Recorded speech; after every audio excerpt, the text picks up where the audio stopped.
সম্পূর্ণ মানবাধিকার লঙ্ঘন করে ৯০টি পরিবারের প্রায় ৪০০ জনকে হয়রানি করছে বর্তমান শাসক দল, যা সম্পূর্ণভাবে অনৈতিক। রবিবার কমলাসাগর বিধানসভার মতিনগর সীমান্ত এলাকায় ৯৮ গেটের ওই পাশে সাধারণ অসহায় জনগণের পাশে দাঁড়িয়ে এই কথা বললেন প্রদেশ কংগ্রেস সভাপতি আশিস কুমার সাহা।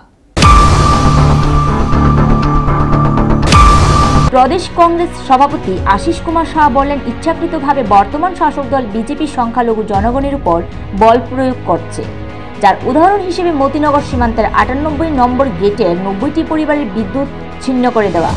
তা তিনি ধিক্কার জানান।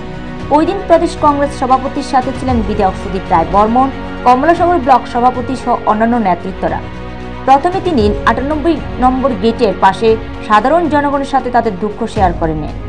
পরবর্তী সময়ে তাদের সাথে আলোচনা করেন এবং তাদেরকে আশ্বস্ত করেন বর্তমান সময়কালে যেভাবে তাদের উপর জুলুম চালাচ্ছে শাসক দলের স্বরাষ্ট্র দপ্তর, তা নিয়ে বর্তমান বিধায়ক সুদীপ রায় বর্মন বিধানসভায় তা আলোচনা করবেন।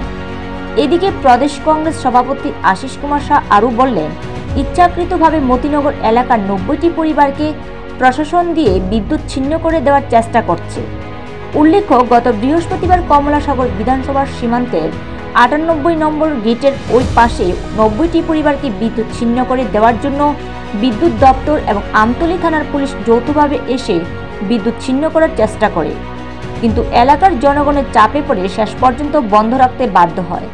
তবে যে কোনো মুহূর্তে তার ছিন্ন করা হতে পারে বলে আশঙ্কা করা হচ্ছে।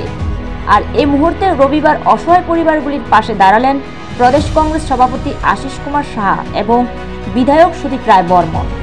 পরে তিনি মতিনগর জামে মসজিদের সকল সংখ্যালঘু মুসলিমদের সাথে মসজিদে বসে দীর্ঘক্ষণ তাদের সাথে আলোচনা করেন এবং ইফতার তাদের হাতে তুলে দেন।